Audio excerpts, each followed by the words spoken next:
Shalom y bienvenidos a Vía Haftaj Israel, una frase hebrea que significa amarás a Israel. Esperamos que se queden con nosotros, ya que nuestro maestro, el Dr. Baruch, nos compartirá una enseñanza expositiva de la Biblia. El Dr. Baruch es profesor titular del Instituto Zera Abraham, con sede en Israel.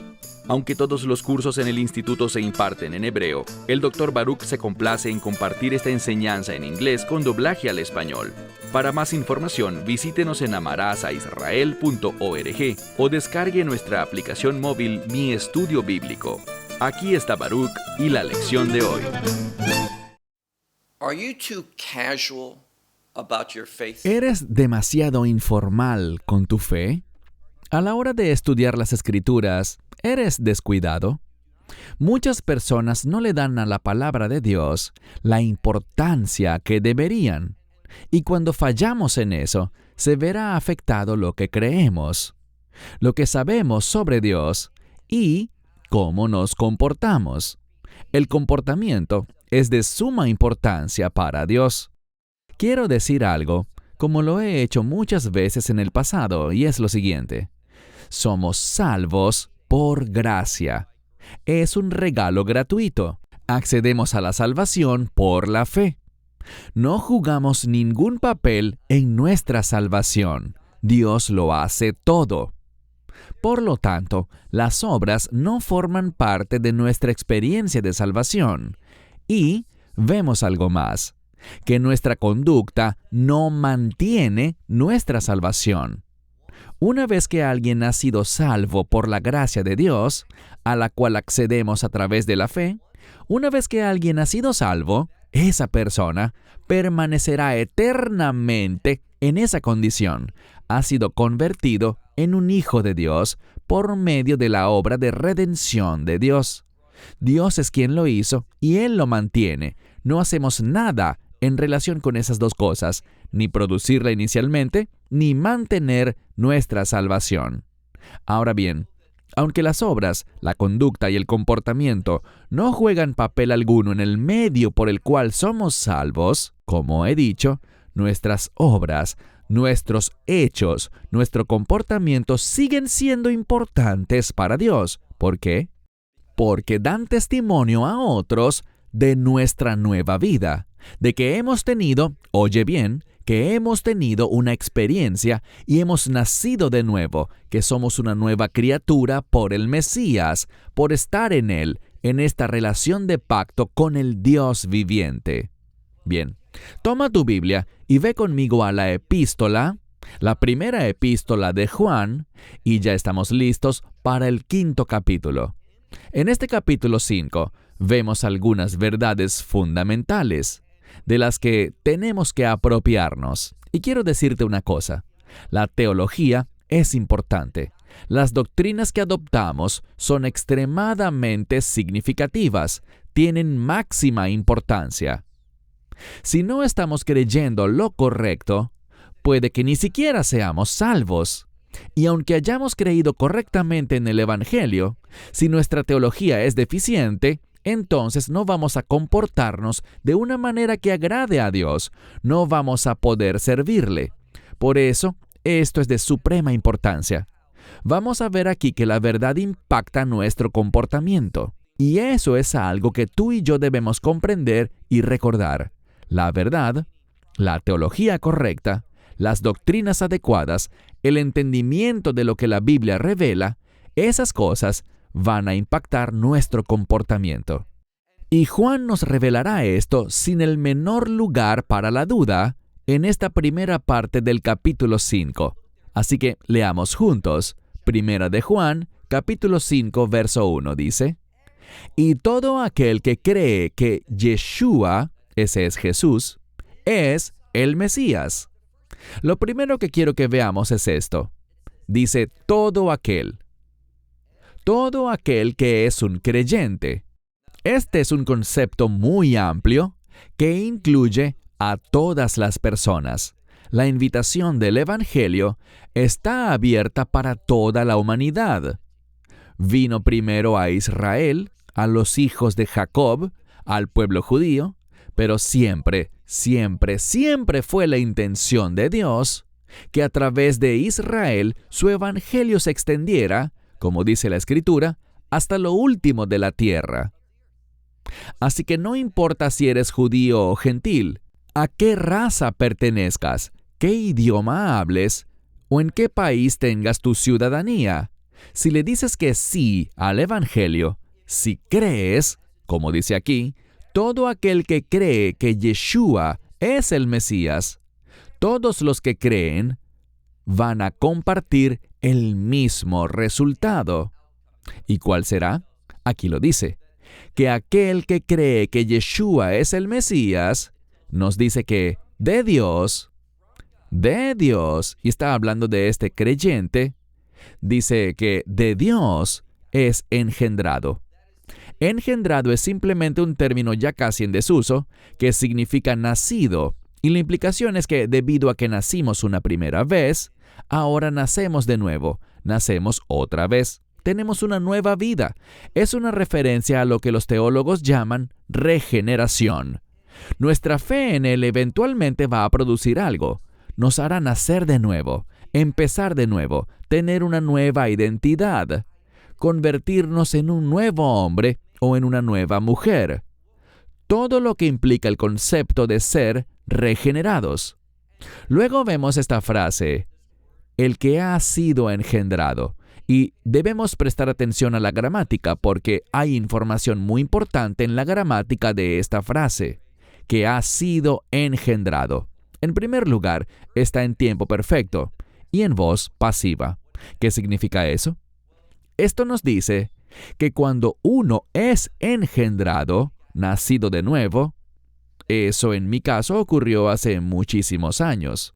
Sucedió en el pasado, pero hoy, ahora mismo, esa nueva condición de haber sido engendrado de nuevo por Dios sigue siendo parte de mi realidad. Y el estar en tiempo perfecto no solo significa que ocurrió en el pasado y continúa en el presente, sino que se extiende hacia el futuro. Y en este contexto, basados en lo que revela la palabra de Dios, se extenderá por toda la eternidad. Ser engendrado de nuevo, nacido de nuevo, regenerado, produce que nos convirtamos en una nueva criatura, obviamente una criatura en el Mesías. Y eso me dice que ese nuevo estado, esa nueva condición, es eterna.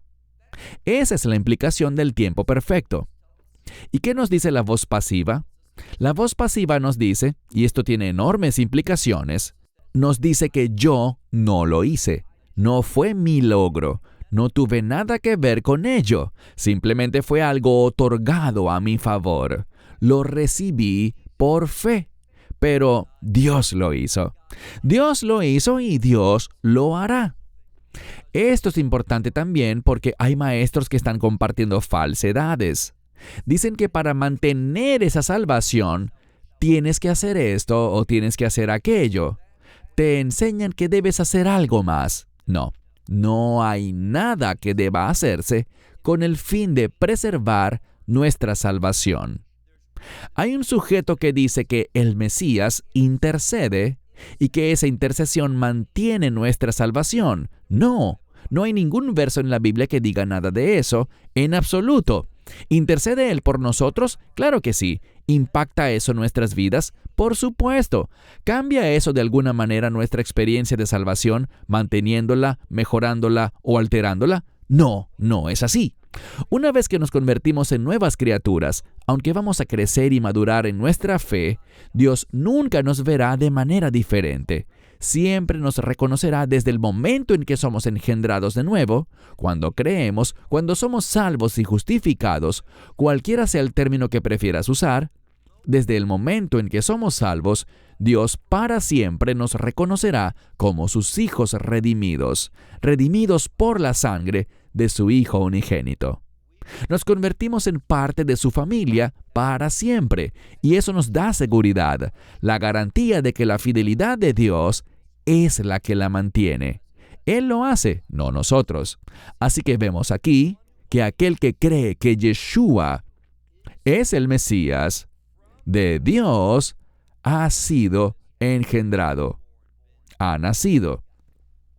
Y luego dice, todo aquel, ese mismo grupo, todo aquel que ama al que ha engendrado, es decir, es Dios quien hace esa obra.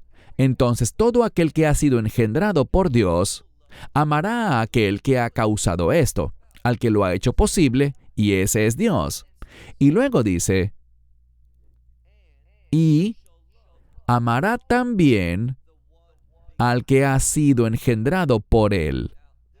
Esto es importante porque algunas traducciones lo interpretan mal y le añaden palabras. Algunas traducciones dirán esto. Mira de nuevo a mitad del versículo 1.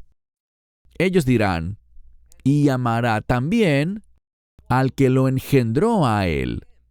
Ellos colocan lo engendró a él refiriéndose a Yeshua, pero eso no aparece en el texto. Lo que resulta tan engañoso es que algunas Biblias supuestamente interlineales, lo que significa teóricamente que toman el griego y te dan una traducción literal, pero lo cierto es que agregan palabras al texto que el original no coloca.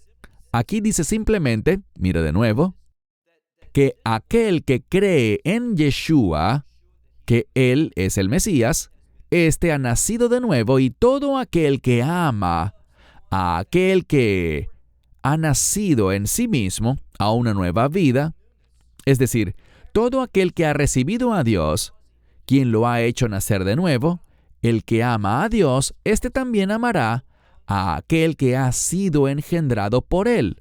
Esto no está hablando del Mesías. El Mesías es, de hecho, el Hijo unigénito de Dios, pero la diferencia es esta.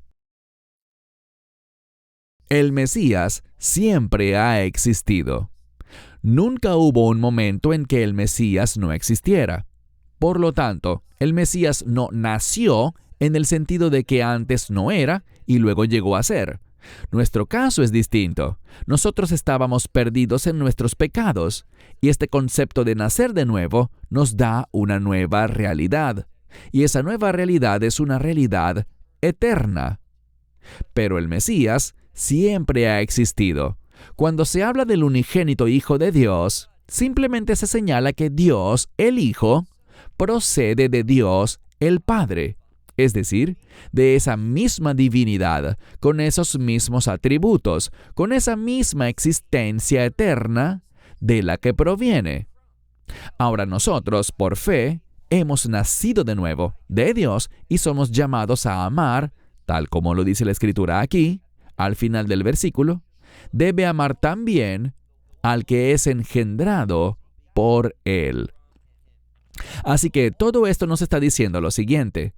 Nosotros, los que creemos en el Mesías, amaremos a Dios, quien nos ha hecho nacer de nuevo, y también amaremos a aquellos que han sido igualmente engendrados por Dios. De lo que esto está hablando es de la unidad entre los creyentes. Amaremos a Dios y nos amaremos unos a otros. ¿Cómo podemos estar tan seguros de que esto no está hablando de nosotros amando al Mesías, el único Hijo engendrado por Dios? ¿Cómo sabemos que no es de eso de lo que se trata el verso? Bueno, por supuesto que nosotros lo amamos, pero ese no es el enfoque del texto. La gramática no lo permite en primer lugar, pero además hay otro elemento. Mira la segunda parte de este versículo, o el segundo versículo, que dice, en esto. Y yo resaltaría estas palabras. ¿Cuál es el propósito de estas dos palabras, en esto?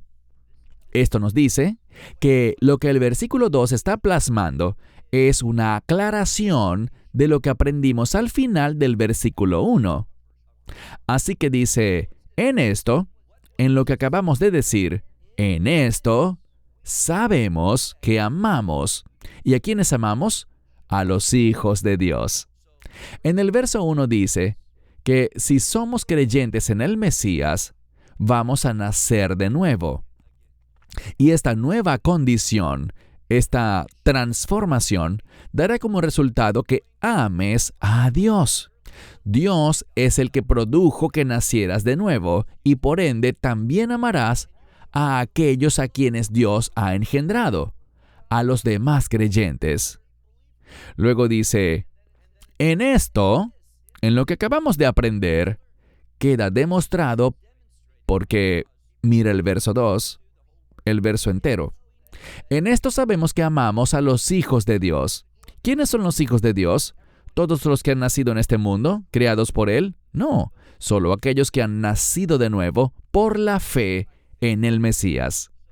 Esta segunda parte del versículo 2 nos dice cómo debemos entender correctamente la última parte del versículo 1. Y luego mira el final del versículo 2, donde dice, cuando a Dios amamos. Esto tiene enormes implicaciones.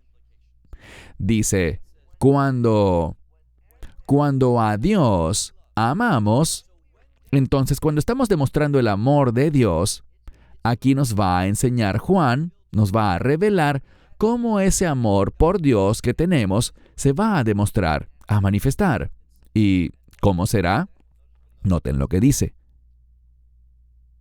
Cuando amamos a Dios, también, este es el resultado, también sus mandamientos guardamos. Es muy sencillo. Aquí se nos dice claramente, nuestro amor por Dios queda demostrado cuando guardamos sus mandamientos. Si estás viendo una traducción más moderna, y debes saber que las traducciones modernas provienen de un texto griego diferente al que yo estoy usando. Estoy traduciendo del idioma griego al inglés por mí mismo, y la versión que uso es el Textus Receptus. La mayoría de las Biblias que la gente usa no basan su contenido en este Nuevo Testamento griego, sino que usan uno diferente llamado Nestle Aland. Nestle Aland, en lugar de decir guardamos sus mandamientos, dice cumplimos sus mandamientos.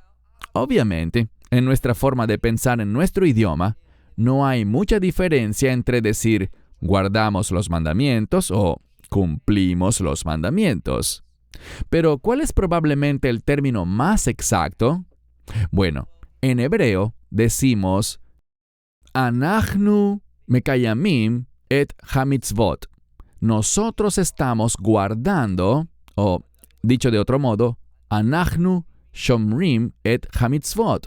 Estamos guardando los mandamientos. Uno no dice en hebreo Anachnu osim et hamitzvot. Simplemente no es un hebreo correcto usar la palabra la'asot, cumplir, en relación con guardar los mandamientos, pero en otros idiomas, obviamente en español está bien y en griego está bien. Así que el hecho de que el Textus Receptus tenga la palabra guardar en lugar de cumplir, muestra una conexión más cercana con la calidad hebraica de aquellos individuos judíos que habrían estado diciendo esto. Así que esto da una mejor sensación, una comprensión más precisa de cómo eran los hablantes originales y cómo ellos habrían comunicado esto. Así que, de nuevo, cuando alguien ama a Dios, también sus mandamientos guarda. Entonces, siempre que alguien ame a Dios, esa persona guardará sus mandamientos. Pasemos al verso 3. Porque este es el amor de Dios. Ahora se está haciendo muy específico. Si no entendimos lo que dijo anteriormente, ahora en este versículo, el versículo 3, lo va a dejar muy en claro. Porque este es el amor de Dios, que sus mandamientos, lo dice de nuevo, guardemos. Y los mandamientos, sus mandamientos, no son gravosos, no son pesados en absoluto, no lo son. Eso es lo que se enfatiza. Sus mandamientos no son gravosos. Ahora, lo que me gusta de esto es lo siguiente. El sujeto es Dios. Esto es muy importante. Descubrimos que somos llamados a tener fe en Yeshua, pero esa fe produce la obra de Dios en nuestra vida. Y dado que Dios se convierte en el sujeto y continuará siendo el sujeto, sabemos que estamos hablando de los mandamientos de Dios. ¿Por qué eso es importante?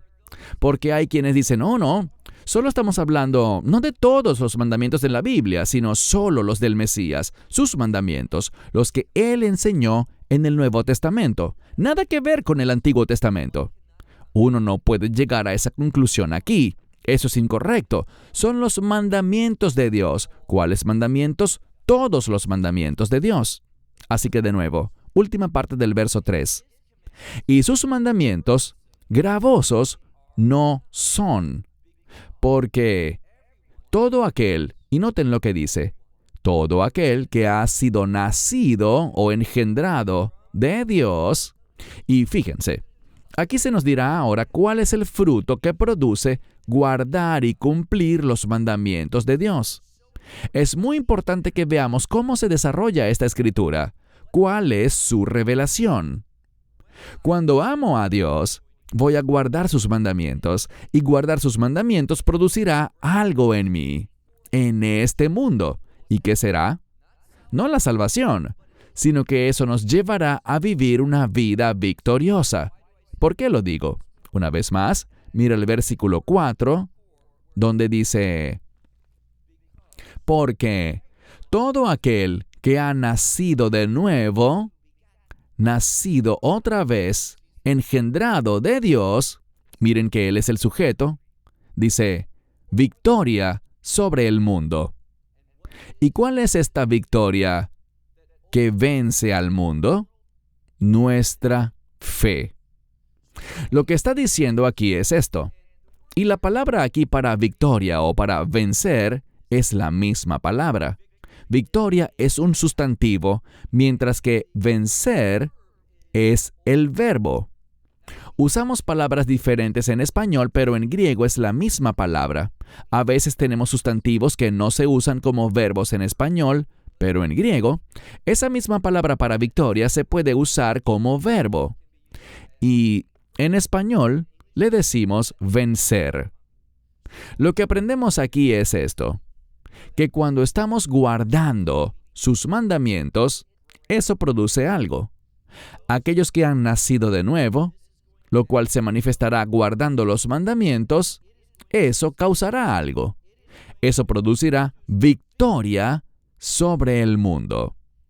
Y esta es la victoria, la que vence al mundo. ¿Y cómo vence uno al mundo? Dice aquí, nuestra fe. Así que nuestra fe está directamente ligada a la victoria, a vencer las cosas del mundo. ¿Y cómo se manifiesta esa victoria? Guardando los mandamientos de Dios. Esto es lo que Juan nos está diciendo en su epístola. Luego vemos, pasemos ahora al versículo 5. ¿Cuál es la victoria sobre el mundo? ¿Qué es vencer al mundo? ¿No es creer que Yeshua es el Hijo de Dios? Ahora Juan simplemente ata los cabos desde donde comenzamos para mostrar el inicio y el resultado, la victoria. Y una vez más, ¿dónde se logra esta victoria? Se logra en la fe en el Mesías. Insisto, la fe en el Mesías me cambiará, producirá que yo nazca de nuevo, que sea engendrado de nuevo y me convierta en una nueva criatura, todo lo cual se manifestará en amor. Primero, en mi amor por Dios y segundo, en mi amor por aquellos que pertenecen a Dios, aquellos que han compartido esa misma experiencia que nosotros hemos compartido al haber nacido de nuevo.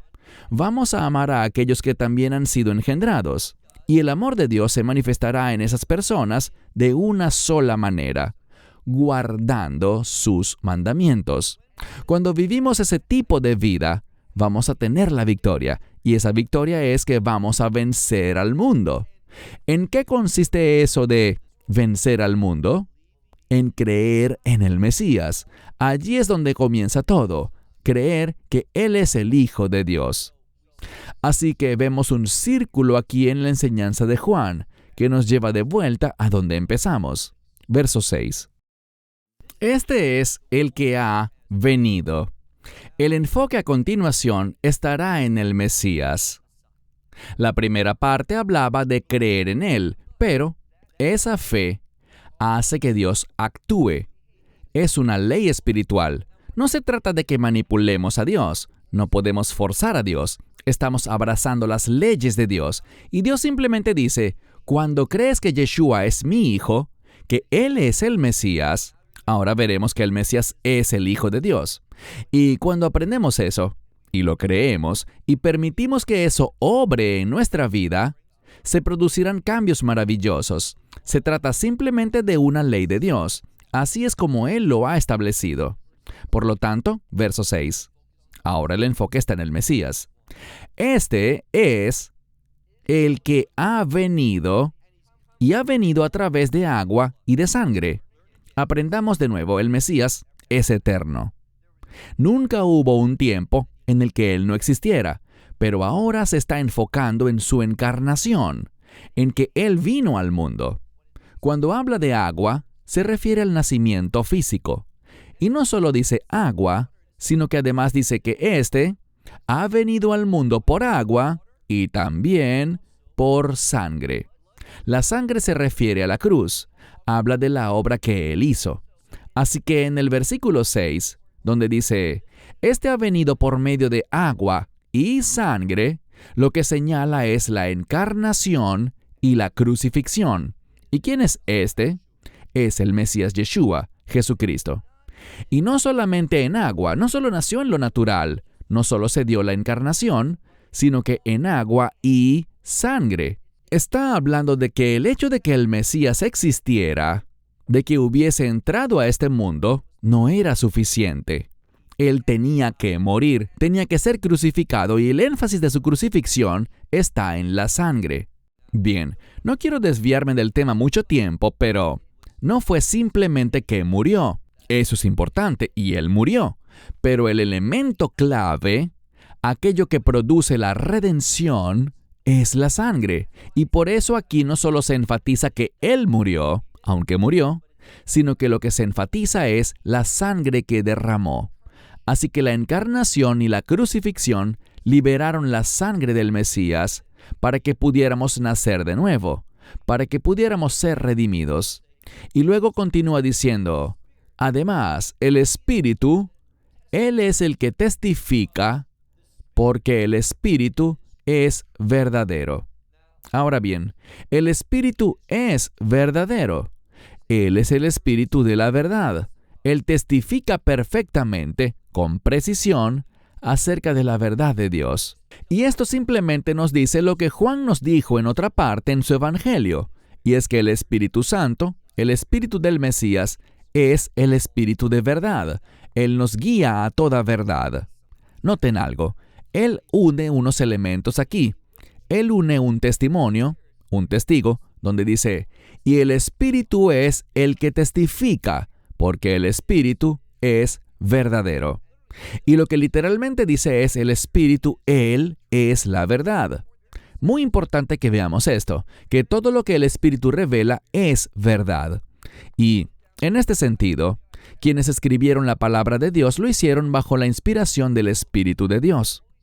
Así que el Espíritu Santo es la verdad, y por lo tanto vamos a leer en el verso 7. De hecho, en los versos 7 y 8 encontramos una doctrina muy importante, y quiero decirles que esa doctrina es la Trinidad. Aquí está el problema. Si estás siguiendo una traducción moderna, verás que han eliminado parte de lo que tiene el Nuevo Testamento. ¿Por qué razón? Pues recuerden que existen dos textos griegos principales, el Textus Receptus y lo que se llama Nestle Aland, dos hombres que fueron los editores de este segundo texto. ¿Cuál era el objetivo de Nestle y Aland? ¿Era acaso armar el mejor texto griego posible? No, su objetivo era mostrar las principales diferencias entre los manuscritos principales y el Textus Receptus. Así que no se trataba de mostrarnos cuál es el más preciso, sino cuáles son las diferencias principales. El problema es que estas diferencias no mejoran el texto.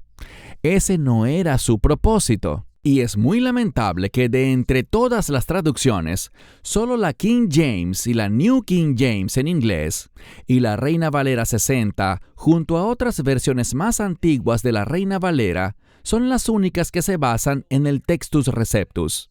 Por esto quizás escuches algunas cosas que están en el texto griego que no están en tu Biblia, así que debes prestar mucha atención a esto. Verso 7.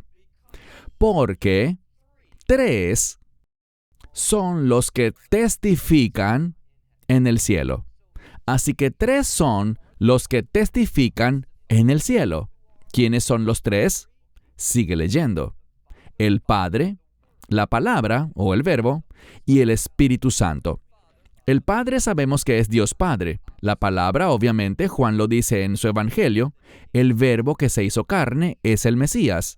Él es el verbo de Dios. Estamos hablando del Hijo de Dios.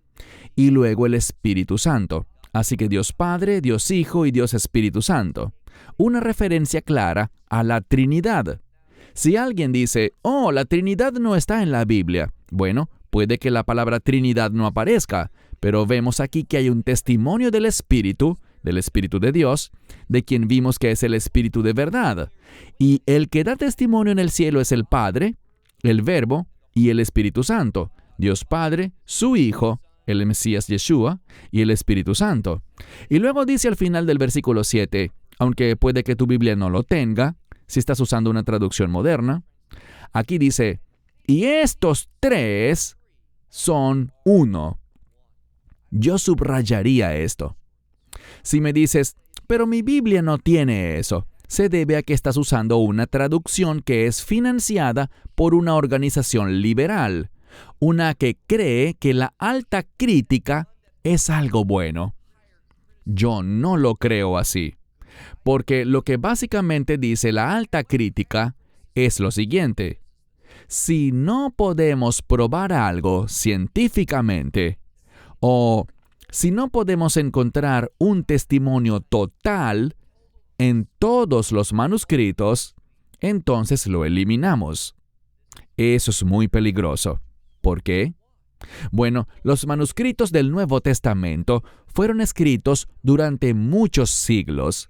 Fueron copiados repetidamente y el problema es que hubo diferentes tradiciones, diferentes escuelas que copiaban los manuscritos y algunas de ellas no tenían la reverencia que deberían.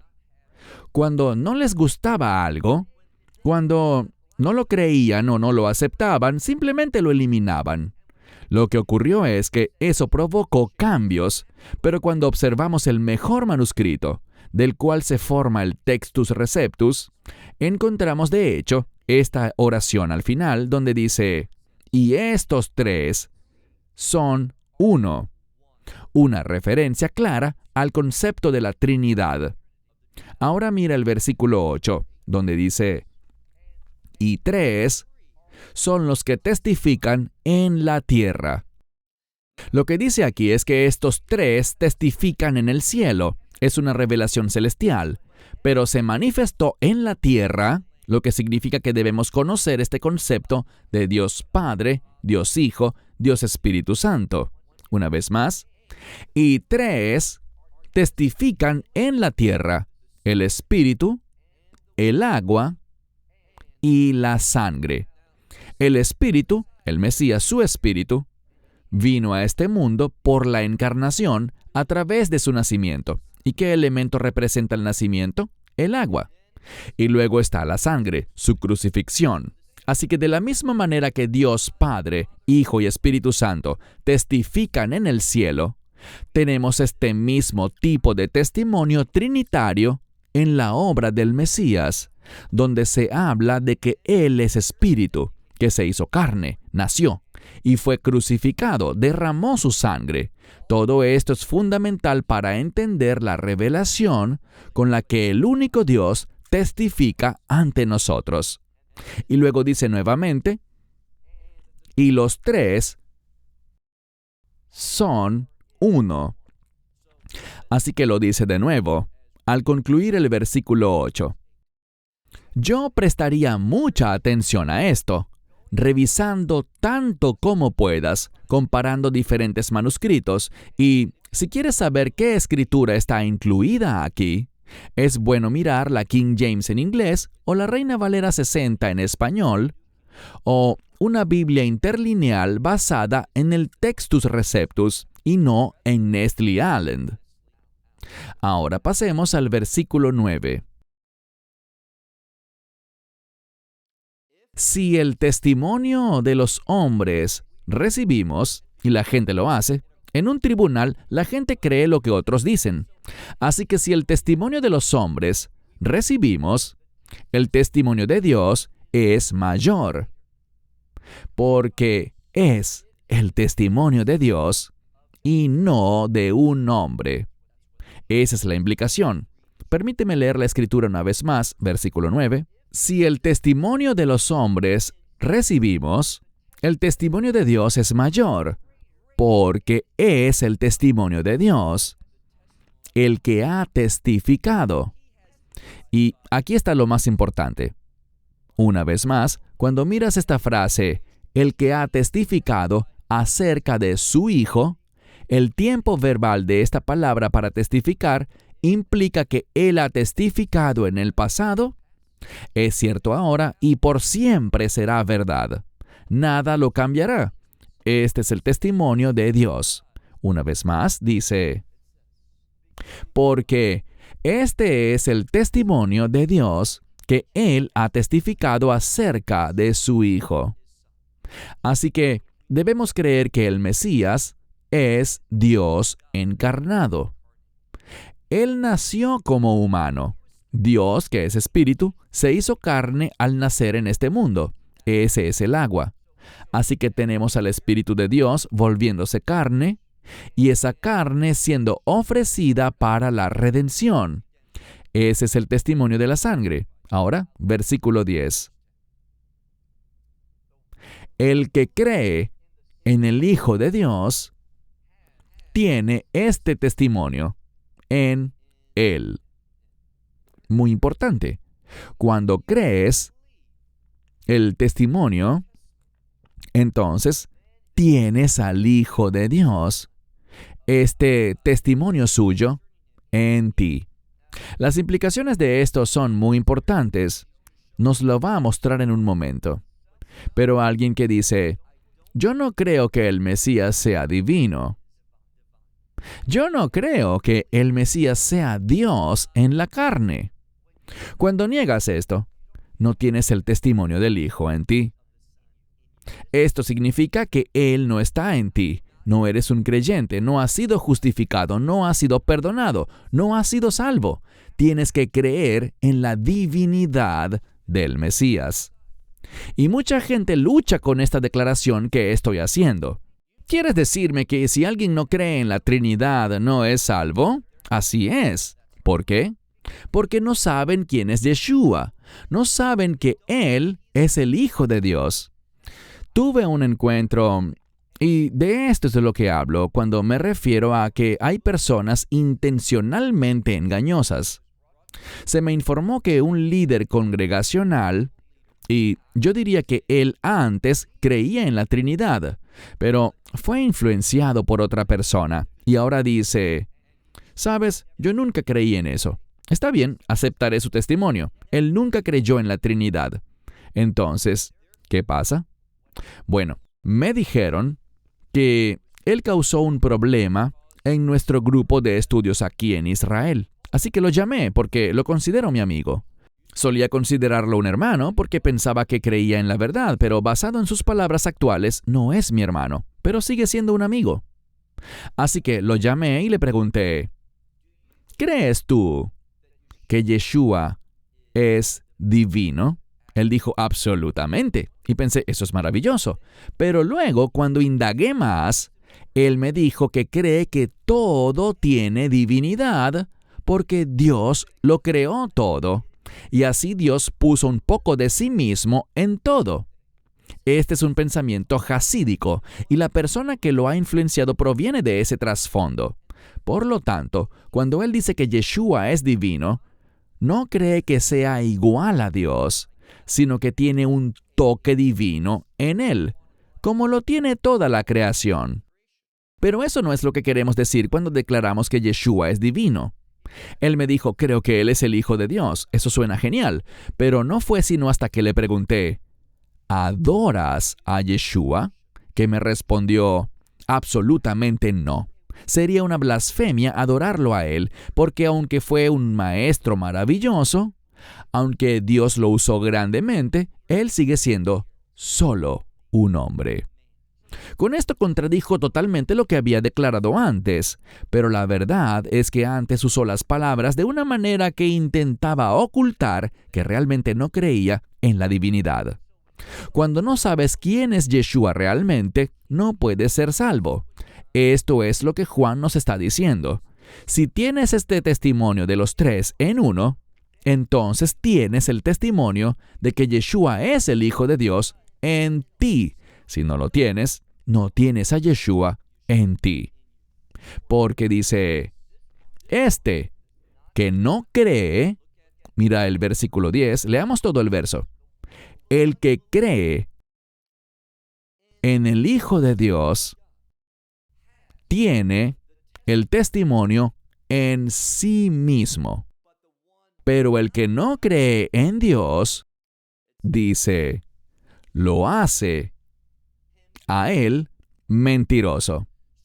Así que cuando alguien niega la divinidad de Yeshua, está llamando a Dios mentiroso. Esto es lo que vemos revelado en el versículo 10. Así que todos los que dicen, oh, yo creo que Yeshua es el Mesías, pero no creo que sea divino, esta persona está llamando a Dios mentiroso. Y si tú piensas que Dios es un mentiroso, no crees en el Dios de la Biblia. Él está subrayando el problema que hoy en día tiene la gente, espiritualmente, al negar la divinidad del Mesías. Y una de las grandes conclusiones de la Trinidad es la divinidad del Mesías. De nuevo, verso 10. Leemos. El que cree en el Hijo de Dios tiene el testimonio en sí mismo.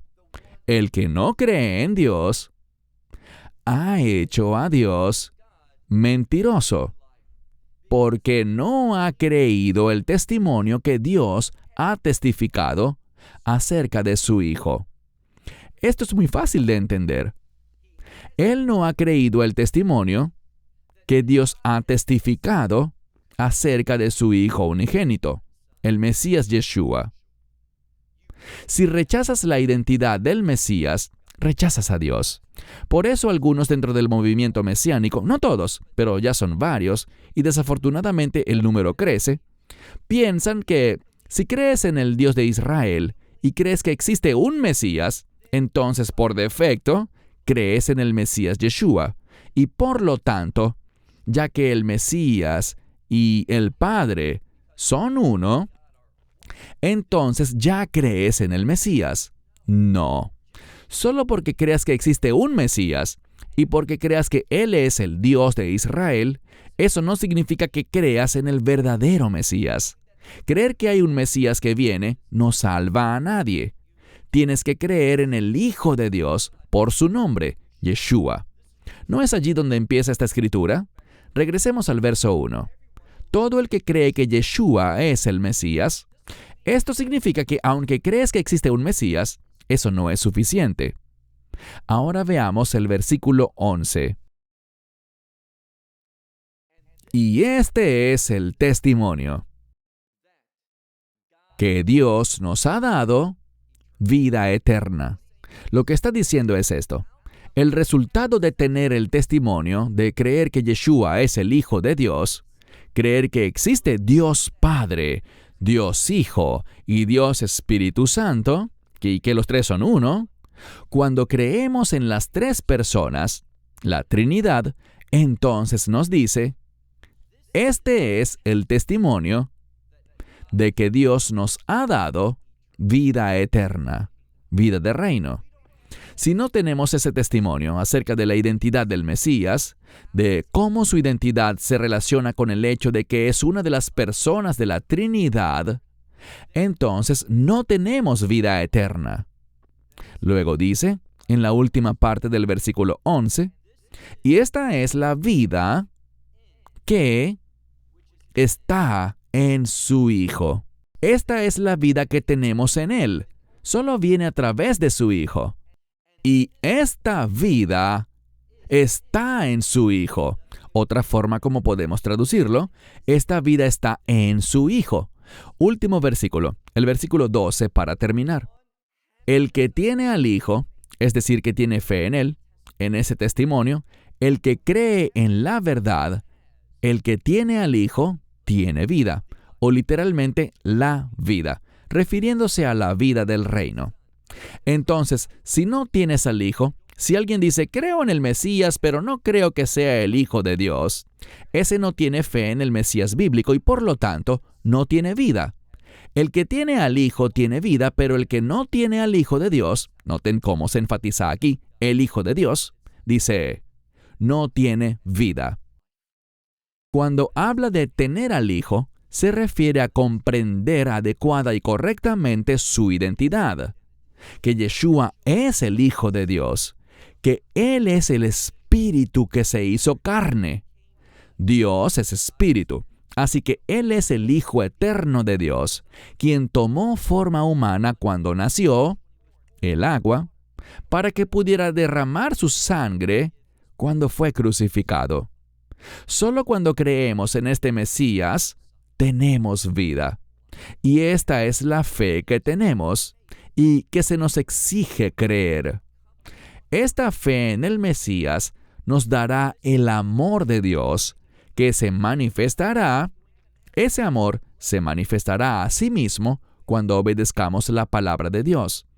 Esto es lo que Juan nos enseña. Voy a cerrar con esto hasta la próxima semana, cuando terminaremos nuestro estudio de la primera epístola de Juan. Hasta entonces, que Dios los bendiga y shalom desde Israel. Shalom from Israel. Esperamos que te hayas edificado con el mensaje de hoy y lo compartas con otros. Te invitamos a seguir nuestros estudios cada semana por este canal y por el portal de YouTube de Amarás a Israel. También puedes descargar nuestra aplicación móvil gratuita, Mi Estudio Bíblico. Finalmente, para obtener más información sobre nosotros, visita nuestra web amarasaisrael.org, donde encontrarás otras conferencias de Baruch en audio, video y texto. Hasta el próximo programa. Que el Señor te bendiga en Yeshua HaMashiach, Jesús el Mesías, mientras caminas con Él. Shalom desde Israel.